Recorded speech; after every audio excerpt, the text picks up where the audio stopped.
Welcome back to PGN's Par 4. Matt Gajtka with Zach Weiss here from Moon Golf Club at the Pavilion, just beyond the 18th green. Zach, we just spent about 3.5 hours enjoying our round. Maybe not as many good shots as we'd like to hit. But enjoy is very relative. Well, enjoyment in terms of would you rather be here or would you rather be sitting inside? I would definitely rather be outside playing some golf in this beautiful golf weather summer that we've had. Let's talk some topics. Par 4, so 4 of them. Let's get off to the good start with the tee shot. I want to talk PGA Tour, Zach, and it's been 7 weeks since the return from COVID-19 shutdown. And golf hasn't had the stage to itself necessarily in terms of pro sports, but pretty close. There's been racing. Of course, soccer has come back both internationally and domestically, and now just Major League Baseball this past weekend. We'll see how long that lasts. How would you grade golf and the PGA Tour in general in terms of taking advantage of having more of the oxygen than what they're used to? I think golf is in such a tricky spot, and a lot of times you want superstars in your field, and unfortunately golf has a problem where superstars are so interchangeable anymore, where the two big superstars are Bryson DeChambeau because of the talk that's been going on with him that essentially has made him a superstar. And then you have Tiger Woods, which of course everything is measured on Tiger Woods himself. And Tiger's only been back for 1 week out of these 7, which, granted, I mean, he moves the needle, but because Tiger's in his 40s and he's older in his 40s because of the blows that his body has taken, whether it be surgeries, whether it's swing changes, swing coaches, just all of those wins, even his wins at the Zozo last year just seems like it was such ancient history, both because of the pandemic and because it was one of the last tournaments he kind of was in, and that wasn't even in the States. So you don't really want to say C necessarily, but I mean, there's been a couple of weeks that have kind of been lost, maybe even despite Michael Thompson's kind of relatable everyman victory this past week. I really don't think that was much compelling in terms of television.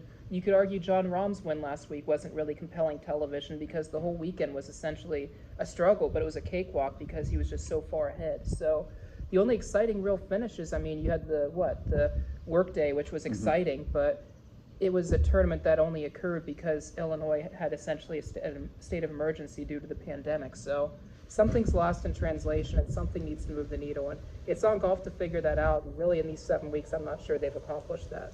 I think a C grade is pretty fair. I think you're right on there. There have been some highlights, and kudos to the PGA Tour for figuring out something in terms of the Workday Open and making that happen. And like you said, that's probably our best finish and the most nondescript and the most unique and one-off type of event. But you look at the ratings, and the only event that really got great ratings was the Memorial, and that's partially because of the presence of Tiger Woods, and at least they got 4 rounds out of him. But more on Tiger coming up in our third shot. Let's just talk in general the handling of the COVID pandemic on the PGA Tour.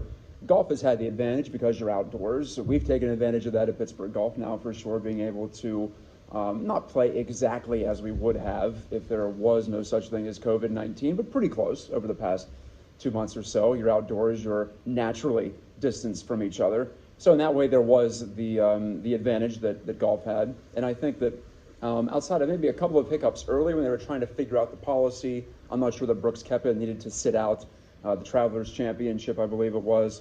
But I'm okay with him taking a little extra caution for sure. I'm okay with being on that side of the spectrum as opposed to pushing things a little bit too far. So as we move on now and we see other sports come back, actually I think golf looks pretty darn good in terms of how they have handled all this. And I think that's a big reason why I went with the C in the first place. I think a lot of that is weighed heavily towards how golf is handled. Like you said, you're able to socially distance and separate, but the fact that we've had 7 events, we've had 7 positive tests. I mean, I'm no math major, but of course you want that number. Of course you want that number to be 0.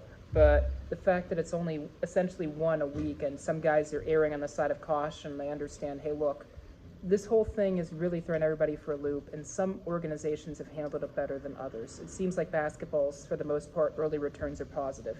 Earlier today, hockey unveiled their latest COVID tests, and there is a nice goose egg next to the positive test, which is, for hockey, a very important thing as the bubble shifts into Canada. So right now, baseball's sincerely lagging behind, and they're not even a week into their season, and golf's almost 2 months into their season. And clearly, between social distancing, keeping most players out of the clubhouse with the interaction to a bare minimum, the fist bumps are largely gone except for when you win an event.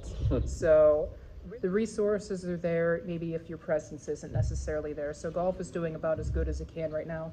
It's just here's to hoping that that continues and that the bubble can extend if people can just use common sense.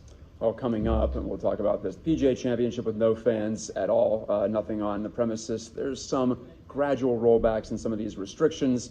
So much like we are doing with the other sports, we will have to evaluate on a week-by-week basis. Let's move on to shot number 3. And speaking of the future, the near future, the WGC returns to Memphis. Second year for this week being down in Memphis as opposed to Firestone. Sadly, we like going out to Akron, but not happening anymore. So down at TPC Southwind, where Brooks Koepka is the defending champion, he's trying to find his game. Zach, part of the reason I gave a C to the PGA Tour for grabbing attention here is there was no big tournament. Memorial was the best one, but the WGC is still pretty high up there, and it's going to be competing against now hockey and basketball this upcoming weekend. But at least now we're seeing some ramp up. WGC onto the PGA Championship after that. So I think it's a nice payoff for those of us who've been paying attention, and for those who have not, then you can jump on board and see some of the best take on, the challenge of this course and each other. Unfortunately for golf fans, myself included, no Tiger Woods. He decided that 4 rounds at the Memorial at Muirfield Village 2 weeks ago was enough to prep for the PGA Championship. I'm not sure about that. I think he hit the ball okay, but his putting was not ready for competition, and difficult to really train that when you're at home at Medalist as opposed to getting after it and getting the adrenaline up. So what do you make of Tiger's decision to sit out the WGC? So it's a no-cut event. So that part's nice. Maybe that's the part that you want to have Tiger Woods there because he knows he's guaranteed to have 4 rounds. But the issue is not necessarily this week, but it's what's to come. Tiger Woods, if there's anything, is that it's a creature of habit. I think that if this event happens in Akron, then there's a 100% chance that Tiger Woods plays. The problem is that Tiger Woods, with his body and how everything's going, Tiger Woods has an inability to want to play back-to-back weeks too often. And now that you have a major coming up, and then you have the FedEx Cup and the Wyndham Rewards coming towards the end, you're going to have all these weeks where you're playing and you're putting a lot of stress on your body. Tiger Woods is essentially guaranteed with his Zozo Championship win, at least the first event, maybe the second event in the FedEx Cup. And if he doesn't get beyond that, then, you roll the dice, so well, so be it, especially with the FedEx Cup now being 3 events. So that's an important thing to consider, and I think Tiger Woods is looking at the build-up, the physical and mental build-up. And I do think the other key was making the cut at Memorial. If he misses the cut, then I think there's a very strong chance that you see him this week. But I think with how Memorial is more geared towards a major than what we've seen with Memphis, which is just another generic TPC course because it's the second year and maybe viewers aren't as familiar with it. I'm sure we aren't as familiar with it either. Yeah. But really that's what it comes down to. Tiger's a creature of habit. This is only a second year that it's here in Memphis. And then the fact that you have just so many events building up. It's why I said last week that I don't think Tiger's playing this week. And just a creature of habit, it just makes all the sense in the world for him just not to play this one. Well, it does make sense when you think about the fact that we have the U.S. Open coming up in September too. So It is PGA Championship at Harding Park in the middle of August, then the FedEx Cup playoffs, then the U.S. Open, and then, of course, in November is the Masters too. So when you take all that into consideration, it does make more sense that he sits this one out. I'm just disappointed because I want to see him play some more golf, and I think he'd be better prepared to win the PGA Championship, or at least contend if he did play this week. But I'm not in his body. I don't know. The back-to-back thing, that certainly looms large too when it comes to the big cat. Okay, shot number 4. This is about the man to my left at this table, stage right. The LPGA is getting back into action this week at the Drive On Championship at Inverness Club, the storied track in Toledo, Ohio.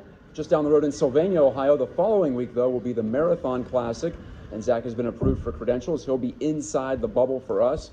Zach, why do you think it's important for you to get out there and get your boots back on the ground, if you will, at a pro golf event? I think the short answer is just for my mental well-being. That's important too. Yes, you just have that itch, and with Memorial, my credential, I'll be honest, was not approved because they have a bubble of 12, plus they have television partners, and it's a completely understandable thing. But that being said, considering I came down with a cold, and at the time with what the information was, there were going to be fans there, and I just wasn't necessarily comfortable with being so close to fans, with media not permitted to be inside the ropes. And I view inside the ropes as important for me and my reporting because I think it sets something up on the different side. So now the LPGA has already announced that there's not going to be fans for the Marathon Classic presented by Dana. And that's a really important thing because for the golfers, I think it provides that comfort. And I think personally it provides a little bit more comfort for me where I know I'm going to have more room to work. And then Marathon's always been a classic tour stop that's always had very good fields considering that it's a non-major. I think it's important, and I also think it's important for me personally just to see how things are in terms of reporting in a bubble because personally, obviously, a lot of you guys know that I cover Duquesne University athletics as well, and with the question of no fall sports occurring in the fall with maybe a caveat from the Atlantic 10's perspective with a live look-in window to see with what the decision is, as well as waiting on the NEC to make a decision on its football season, there's a real potential that I might not be covering anything until basketball season in person, or I might not be covering anything until January, or I might not be covering anything beyond. So I'm going to take at this point what I can get. I think it's a good opportunity to report, show some normalcy in these tough times, and I think it's a positive addition for us at the site just to see what it's like in the bubble, for you guys to see what it's like in that bubble, to get the players' sense of what it's like in that bubble and just talk to some players. I mean, yeah, I'll be at least 6 feet away and all my mask will be on at all times, unlike it is in this video. But it's going to be important for all of us to be safe, and we're all on the same team in this event. And it's going to be interesting to see how it works out, and I'm honored and privileged to be able to do it for everybody. So I appreciate Matt for supporting me through this venture, and we'll just see how it goes, and hopefully the couple days I'm out there, it's a worthwhile experience for all parties involved. Well, we appreciate you taking your time and your effort and sacrificing a couple of vacation days for you this summer, but I know you'd rather be nowhere else than back on the job, in this case, in reporting. So we look forward to your reporting and your perspective from Sylvania in a couple of weeks. Well, I don't know if we made many pars out there today, Zach, but I feel pretty good about the par 4 that we just laid down here on Pittsburgh Golf Now. Thank you so much for watching, as always, and look for more PGN original content coming up throughout the week and throughout the rest of the summer. See you soon.